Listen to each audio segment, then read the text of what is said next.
Boa noite, começa agora o Resumo Brasil. Eu, Mariana Jungmann, e a intérprete de Libras, Brenda Rodrigues, vamos levar a vocês notícias que marcaram esta semana no país e no mundo. Semana de medalhas para o Brasil na Olimpíada de Tóquio. Skate, surf, natação, judô e ginástica colocaram o país no pódio. Uma frente fria derruba as temperaturas em várias regiões e acende o alerta. É preciso ficar atento às doenças respiratórias e problemas de pele dessa época. Vamos mostrar como é o novo golpe que copia os dados do cartão na hora do pagamento da mercadoria sem que o cliente perceba. E ainda, uma das mais simbólicas obras do paisagista Roberto Burle Marx vira Patrimônio Mundial da Humanidade. Quer ficar bem informado? Então continue com a gente que o Resumo Brasil está no ar.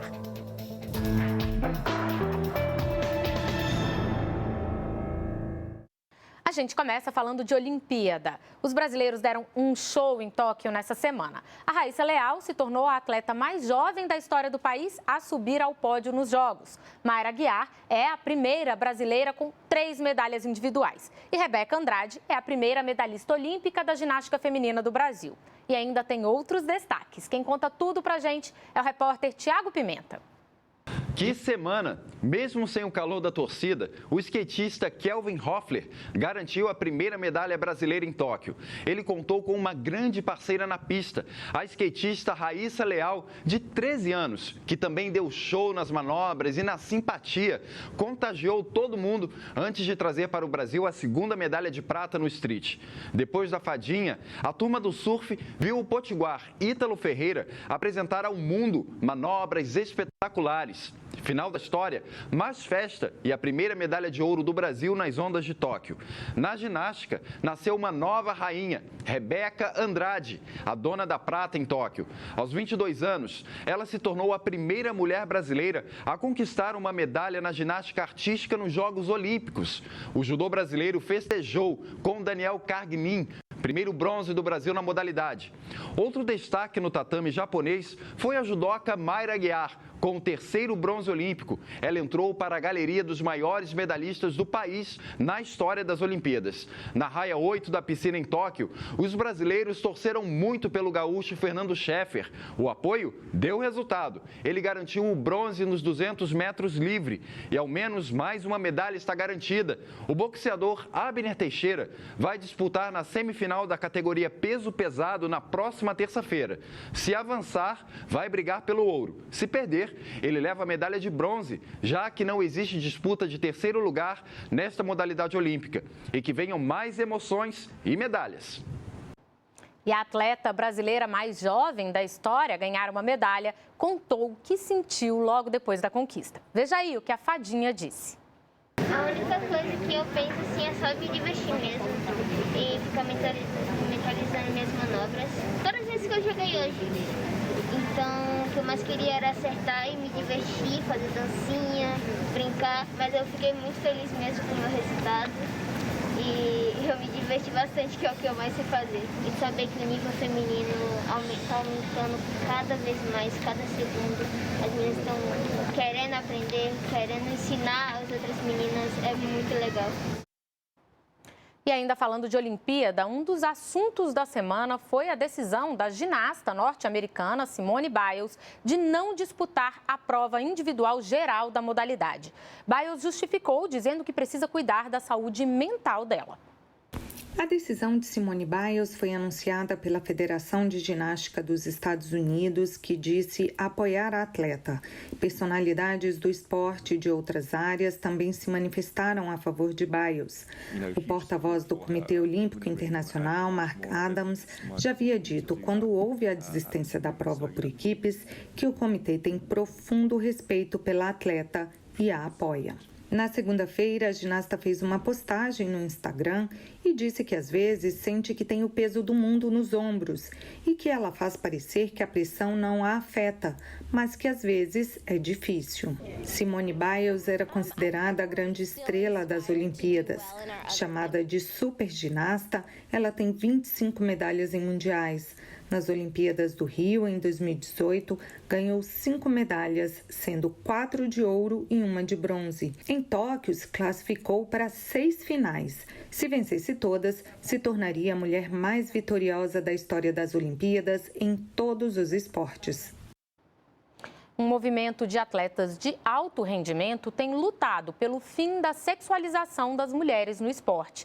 Nas Olimpíadas, essa questão ganhou força depois que a equipe alemã de ginástica decidiu disputar os Jogos com um uniforme bem diferente do convencional. As ginastas alemãs competiram no domingo com uma espécie de macacão vermelho e branco. Normalmente, as atletas da modalidade usam apenas um colã. Sara Voss, uma das jogadoras, disse que o que elas querem é que todas as atletas se sintam confortáveis e que possam escolher o que usar nas competições. Em alguns esportes, como o vôlei e o handebol, as mulheres são obrigadas a competirem de biquíni. No mês passado, o time de handebol de areia da Noruega foi multado porque as atletas disputaram uma partida do Campeonato Europeu com short no lugar do biquíni. Júlia Spelung, uma das jogadoras, disse que elas sabiam que seriam penalizadas, mas decidiram jogar mesmo assim para mostrar que elas querem mudança na regra. O caso ganhou grande repercussão. A cantora norte-americana Pink chegou a se oferecer para pagar a multa das norueguesas, mas até agora as confederações não fizeram modificações nas regras. O Brasil ultrapassou a marca de 60% da população vacinada com a primeira dose contra a Covid-19. O governo federal contratou mais de 600 milhões de doses de vacinas que devem ser entregues até o fim do ano. E só no mês de agosto deve receber 63 milhões de imunizantes. Com isso, já se fala na vacinação de adolescentes. Vamos ver no Momento Saúde. Adolescentes de 12 a 17 anos serão incluídos no Plano Nacional de Imunização contra a Covid, mas só após envio da primeira dose para vacinação de todos os adultos com mais de 18 anos. Os adolescentes com comorbidades vão ter prioridade. Também ficou definido que no começo de setembro, o Ministério deve decidir sobre a antecipação do intervalo entre as duas doses da Pfizer, que atualmente é de 90 dias. O fabricante recomenda 21 dias. O governo estuda se a redução do tempo pode acelerar a vacinação diante do crescimento dos casos com a variante Delta. As grávidas e mães de recém-nascidos que tomaram a primeira dose da AstraZeneca devem tomar a segunda dose da Pfizer. A orientação é uma exceção à regra que recomenda o uso do mesmo imunizante nas duas doses. O objetivo é proteger essas mulheres. Nós fizemos uma pequena alteração em relação à vacina da gestante, para permitir que aquelas gestantes que usaram a AstraZeneca possam fazer uma aplicação da segunda dose com a da Pfizer. Essa decisão foi tomada com o suporte da Câmara Técnica de Especialistas que apoia o PNI. O Ministério da Saúde do Brasil vai fazer um estudo em parceria com a Universidade de Oxford, no Reino Unido, para avaliar a eficácia de uma terceira dose para quem tomou 2 doses da Coronavac. 12 mil voluntários que tomaram a segunda dose há pelo menos 6 meses vão participar da pesquisa, dividida em 4 grupos. Um vai receber a terceira dose da Coronavac e os outros 3 vão ter a vacina de reforço da Janssen, da Pfizer e da AstraZeneca. A Anvisa recebeu um pedido para uso de um novo imunizante do laboratório chinês Sinopharm, representado no Brasil pela empresa Blau Farmacêutica. A vacina, produzida a partir de um vírus inativado, é aplicada em 2 doses com um intervalo de 3 a 4 semanas entre elas e foi aprovada em maio pela OMS para uso emergencial. Os estudos clínicos foram conduzidos em países como Argentina, Peru, Emirados Árabes, Egito e China. Agora o caso da vacina indiana Covaxin. O Ministério da Saúde anunciou que o contrato de aquisição do imunizante vai ser cancelado. A decisão foi tomada depois que uma auditoria da Controladoria Geral da União constatou que não houve sobrepreço no processo de compra da vacina. Mas a auditoria verificou irregularidades nos documentos apresentados pela Precisa Medicamentos, que representa a Covaxin aqui no Brasil. Os documentos serão periciados pela Polícia Federal. Uma frente fria chegou a várias regiões do país essa semana e derrubou as temperaturas. Cidades do Rio Grande do Sul, como Gramado e Vacaria, registraram neve e chuva congelada. Muitos locais ficaram cobertos de branco e fizeram a festa dos turistas. O frio intenso também provocou geadas, recordes de temperaturas baixas e, inclusive, negativas pelo país. E olha, a onda de frio chegou até o norte, mas com uma intensidade menor. Todo esse frio ligou o alerta para os problemas de saúde dessa época. É que durante o inverno, geralmente seco, aumenta o número de pessoas com doenças de pele e problemas respiratórios. Veja como se prevenir na reportagem da nossa afiliada TV Claré. Quando o inverno chega, o corpo logo sente. E não é difícil encontrar pessoas que sofrem com o frio. Passo mal, meu nariz começa a correr água e a garganta começa a doer. E esse relato é comum nesta época. Por causa das baixas temperaturas, sair de casa só se for cheio de blusas, luvas e gorros, deixando o mínimo necessário da pele para fora. Mas ainda assim, a pele resseca. E este não é o único problema dermatológico causado pelo frio. A gente tem um inverno que é frio e muito seco. Então, essa baixa umidade relativa do ar, que é o que piora muito as condições da pele. Além disso, existem alguns hábitos que a gente tem, que são os banhos muito quentes, os banhos demorados, o uso de buchas e etc., que pioram as condições da pele. Além dos problemas de pele, o movimento nos hospitais nesta época do ano aumenta de 70% a 80% por causa de outros motivos, as doenças respiratórias e cardiológicas. O clima seco também deixa o ar com maior número de partículas. Você acaba inalando isso, acabando irritando as suas mucosas e desenvolvendo doenças alérgicas, como a rinite, bronquite, asma.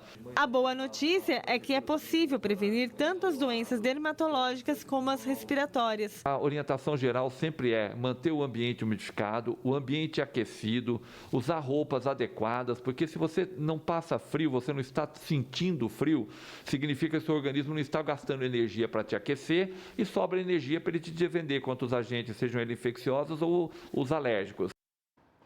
Um incêndio atingiu na quinta-feira o galpão do arquivo da Cinemateca Brasileira, que fica na zona oeste de São Paulo. O prédio principal está localizado em outra área da cidade. No galpão de 1.000 metros quadrados estava parte do acervo da instituição. O andar superior do prédio foi o mais atingido. Não houve feridos. De acordo com a Cinemateca, desde 2011, parte das obras tinha sido transferida para lá porque a região concentra empresas ligadas à produção audiovisual. Em abril deste ano, os trabalhadores divulgaram um alerta sobre os riscos no local, já que o material é de fácil combustão. O galpão também possuía auto de vistoria do Corpo de Bombeiros. A Polícia Federal vai investigar as causas do incêndio. A extensão dos danos para o acervo ainda não foi avaliada. Daqui a pouco você vai ver como a redução do número de jovens aqui no país vai trazer novos desafios nas próximas décadas. Não sai daí, voltamos já.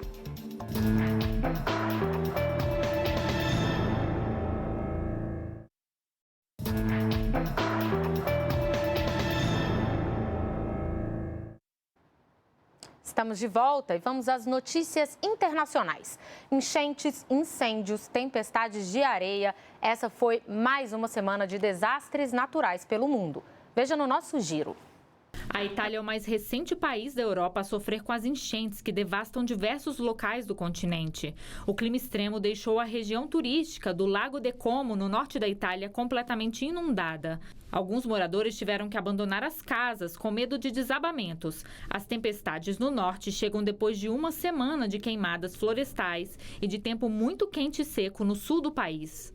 E um incêndio fora de controle na ilha da Sardenha, lá na Itália, fez com que o país pedisse ajuda de outros líderes europeus para tentar conter as chamas. 400 pessoas tiveram que deixar suas casas por causa do fogo. As queimadas foram causadas pela onda de calor e já atingiram 4.000 hectares. Aviões são usados para pegar água do mar e despejá-la sobre as chamas. Uma enorme quantidade de chuva deixou a cidade americana de Cedar City, em Utah, debaixo d'água em apenas 20 minutos. Casas foram completamente inundadas e quem foi pego de surpresa na estrada acabou com o carro boiando. A cidade declarou estado de emergência e acionou um alerta de enchente relâmpago. Na China, uma tempestade de areia de 100 metros de altura praticamente devorou uma cidade na beira do deserto de Gobi, no noroeste do país. As imagens mostram um impressionante muro formado por uma nuvem de areia e poeira. Tempestades de areia são comuns na região durante a primavera, mas o fenômeno é raro no verão. Em meio aos Jogos Olímpicos, o Japão registrou recordes seguidos de novos casos de Covid-19 essa semana. Foram mais de 10 mil infectados em um único dia. Tóquio e prefeituras próximas estão em situação de emergência e com uma série de restrições para tentar conter o avanço da doença. Vale lembrar que as competições na cidade sede dos Jogos são realizadas sem a presença de público. Nos Estados Unidos, o uso de máscaras em ambientes fechados voltou a ser recomendado, mesmo para quem já está completamente imunizado contra a Covid. As novas orientações foram motivadas por uma mudança nos padrões de infecção pela doença, principalmente por causa da variante Delta, altamente transmissível. E olha essa história. Na França, um pai construiu um exoesqueleto robótico para ajudar o filho cadeirante a andar. A ideia dele acabou ajudando a fundar uma empresa para criar essa estrutura, que simula o movimento do corpo. O equipamento já foi vendido para dezenas de hospitais, mas ainda não é acessível para a população em geral. O próximo estágio da empresa é criar um exoesqueleto pessoal mais leve e mais barato. E de volta ao Brasil, os dados do Cadastro Geral de Empregados e Desempregados mostram que o saldo na geração de empregos formais foi de 1,5 milhão nos primeiros 6 meses deste ano. Um quadro diferente do que aconteceu no mesmo período do ano passado. Em junho, foram criados 309.114 empregos formais. No acumulado do ano, já são mais de 1,5 milhão de pessoas contratadas com carteira assinada.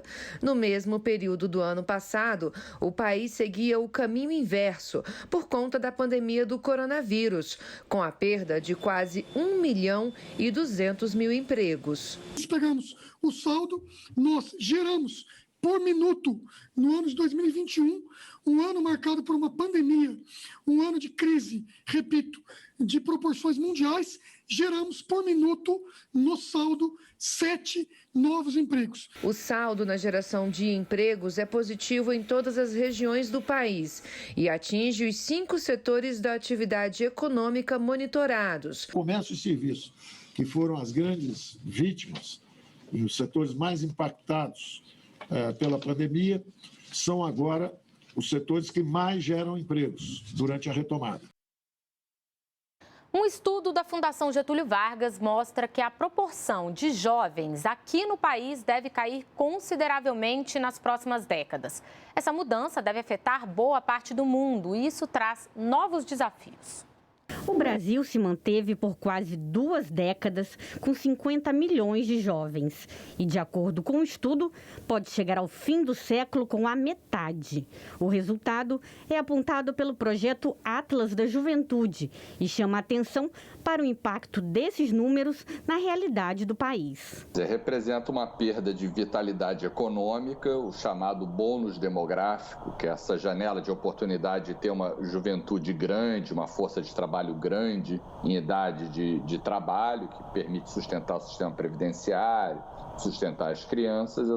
Essa janela de oportunidade passou no Brasil. Então, o vento que soprava a favor, a partir de agora, começa a soprar contra. Tem 25% de jovens no Brasil e no mundo hoje, mais ou menos.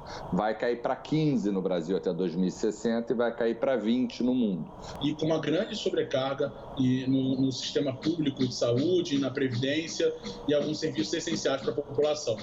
Entre os estados brasileiros, o percentual de jovens é variado. O maior de todos é no Amapá. Entre os menores estão o Rio de Janeiro, Rio Grande do Sul e São Paulo. A mudança faz parte de um movimento global. Até 2060, o percentual de jovens vai cair em 95% dos 201 países com projeções populacionais. Atualmente, o Japão é o país com o menor percentual de jovens, seguido da Itália e Espanha. Parar esse movimento a gente não vai conseguir. O que a gente precisa é aumentar a produtividade dos jovens. A juventude é a parte onde a gente tem falhado sistematicamente no desenho de soluções. Problemas de desemprego, problemas no ensino médio, acidentes de trânsito, drogas, problemas de segurança. Tem muito a cara do jovem, é onde a gente tem não só perdido a guerra, mas tem perdido todas as batalhas, não só no Brasil, como em outras partes. No Rio de Janeiro, a polícia apura uma denúncia que pode levar ao desfecho de um caso que intriga os moradores de Belfor Roxo, na Baixada Fluminense, há 7 meses. 3 meninos estão desaparecidos desde então. Foi o relato de uma testemunha que orientou as novas buscas realizadas pelas polícias civil e militar. Segundo o depoimento, os meninos desaparecidos teriam sido espancados e mortos por ordem de José Carlos dos Prazeres Silva, conhecido como Piranha. Ele foi condenado pelo crime de tráfico de drogas, mas está evadido do sistema penitenciário desde 2017. O motivo contra os meninos teria sido o furto de uma gaiola de passarinho.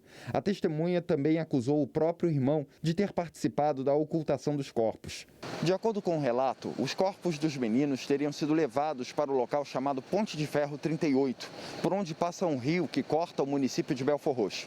Tanto o depoente quanto o acusado possuem passagens por tráfico de drogas. O irmão que foi acusado também foi ouvido e negou os fatos. Para ele, a denúncia só foi realizada por causa de uma rixa entre irmãos. Lucas Mateus, de 9 anos, Alexandre Silva, de 11 e Fernando Henrique, de 12 anos, desapareceram há 7 meses no complexo do Castelar, em Belfor Roxo. O caso é acompanhado pela polícia, pelo Ministério Público, Defensoria Pública e pela OAB. O presidente Jair Bolsonaro sancionou na quarta-feira a lei que institui o programa Sinal Vermelho. Ele prevê que, ao fazer um X na mão, de preferência na cor vermelha, a mulher está comunicando que é vítima de violência doméstica e que precisa de ajuda. A violência contra a mulher é um problema de toda a sociedade. E é com coragem e seriedade que a gente tem que tratar a importância dessa pauta que nos trouxe até aqui. A violência não é um desafio que deve ser enfrentado apenas pela segurança pública. Ela deve ser colocada como uma política pública. É preciso integrar os serviços ofertados e é indispensável envolver a comunidade. Este mês, você viu aqui no Resumo Brasil que aumentou em 186% o número de reclamações sobre golpes feitos por entregadores de comida. Agora, a gente mostra um caso que viralizou na internet. Ele envolve uma cliente e um entregador em São Paulo. E é uma prova de que nunca se deve entregar o cartão a ninguém e por que é tão importante cobrir o código de segurança. No vídeo gravado pelo próprio entregador, o golpe. Na hora do pagamento, ele está com a câmera do celular ligada e grava a frente e o verso do cartão. Depois, fingindo querer ajudar a cliente, se oferece para iluminar o teclado com a lanterna do celular. Estava, na verdade, gravando a senha. Com isso, todos os dados do cartão ficaram em poder do golpista. Provavelmente aquele motoboy que fez a coleta do número, ele não vai fazer uma compra naquele cartão. Ele vai vender aqueles dados para uma organização criminosa, para um grupo, e assim, essas pessoas vão aplicar o golpe na vítima ali, que não tem a menor ideia do que vai acontecer no cartão dela. Aqui em São Paulo, os golpes praticados por entregadores de aplicativos de comida cresceram durante a pandemia. As reclamações aumentaram mais de 180% de janeiro a maio deste ano, segundo o Procon, em comparação com o mesmo período do ano passado. Para evitar este tipo de golpe, especialistas recomendam o pagamento online para não haver necessidade de transação financeira no momento da entrega. Não inserir o cartão em maquininhas em que o valor da compra não esteja claro no visor. Não entregar seu cartão nem aceitar qualquer tipo de auxílio na hora de digitar a senha. Na parte de trás, onde aparece aquele número, que é o CVV, que é o código de validação ali, né? Coloca uma etiquetinha. Pode ser um durex branco, uma fita isolante ou mesmo um adesivo.